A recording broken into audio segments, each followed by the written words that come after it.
All right, what's going on, everyone? I just saw Honey Don't, the new Ethan Coen joint.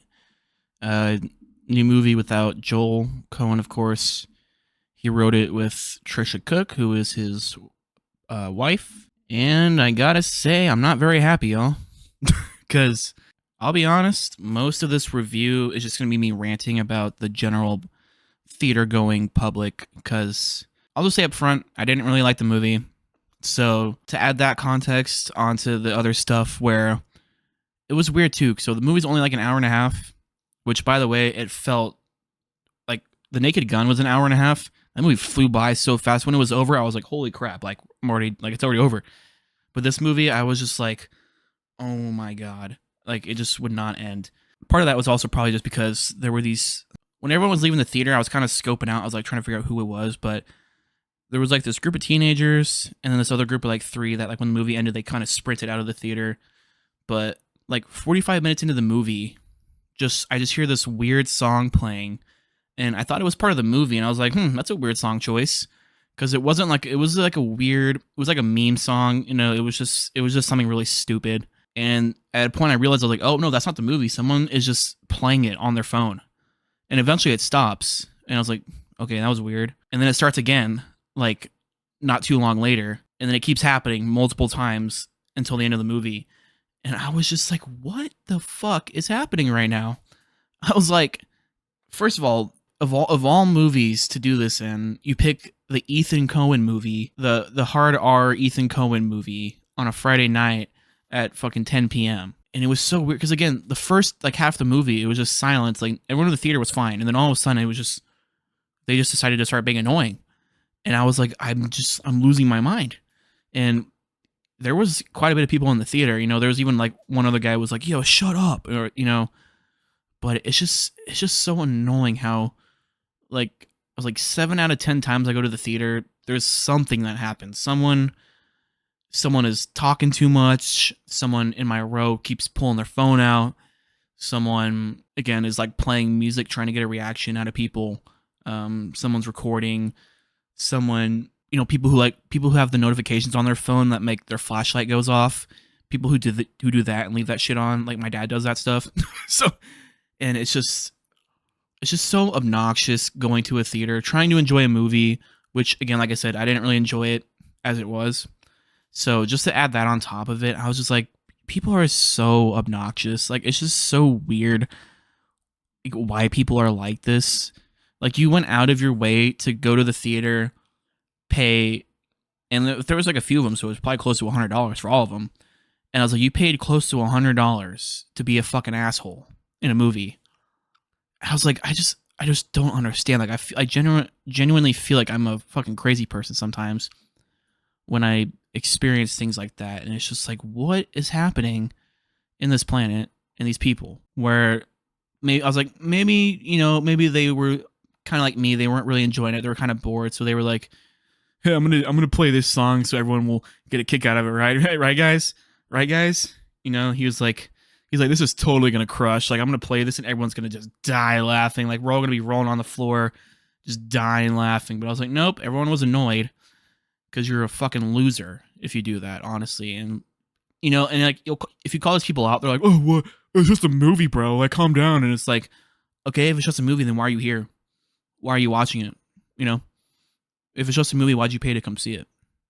Opening weekend. So it's just so obnoxious. The movie, I'll get to the movie because it's got Margaret Qualley, Aubrey Plaza, Chris Evans are like the main leads.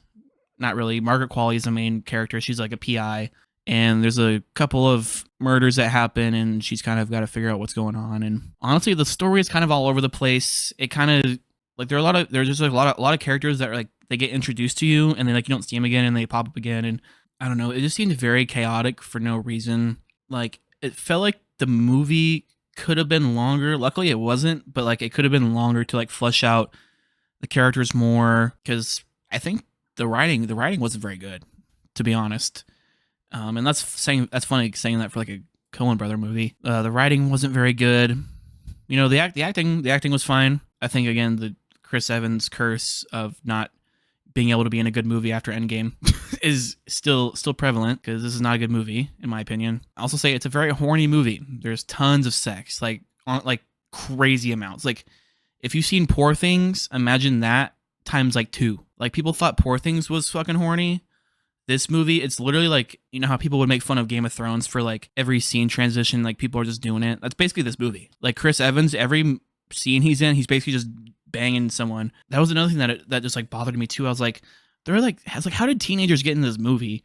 First of all, you know, like when I used to work at a movie theater, like the R-rated movies, especially on the weekends, there would be someone posted up at the door, like checking people in. And also like even then, like people need to be doing theater checks. Again, when I worked at a theater, the ushers or the managers every showtime, just a quick walkthrough, check the exit doors, make sure they're good, just walk out. I know you're not supposed to have your phone out, but maybe there's like a number you text secretly when someone's being obnoxious, comes through, because it's also annoying if like someone's being a disturbance and you have to get out of your seat, walk all the way to the concessions, be like, hey, can I speak to a manager?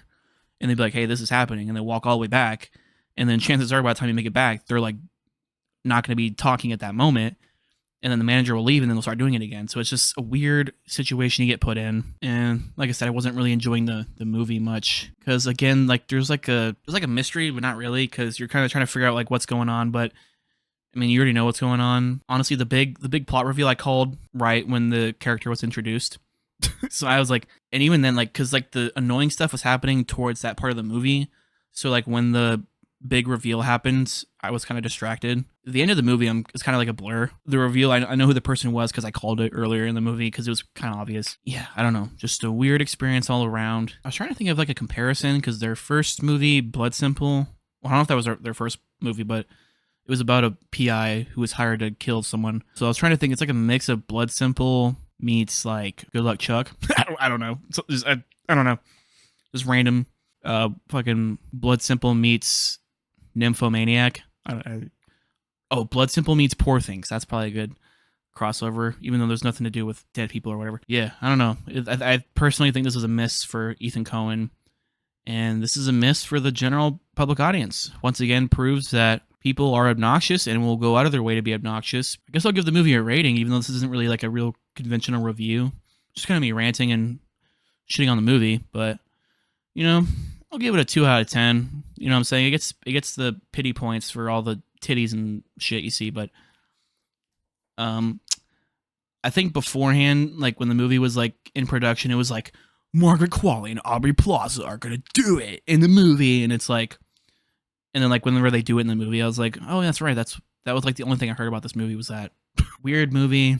I don't think it needed to exist, honestly. I want to see an interview with like Ethan Coen and Trisha Cook, because I'm curious what on earth they were thinking when they were making this movie. It kind of had vibes of like Kinds of Kindness, where it kind of tries to interweave a bunch of these stories together, kind of like an Eddington, kind of like a Weapons kind of thing, where there are all these characters in this town experiencing all these different things in this thing that all comes together, but it just doesn't work.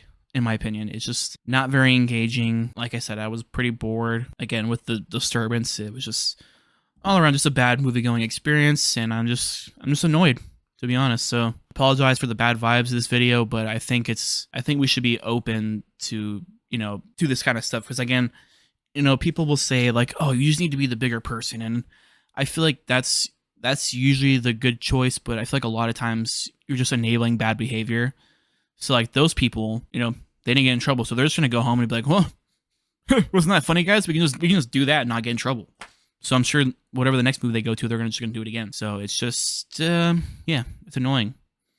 So I'm just gonna peace out of here. So Negative Austin out.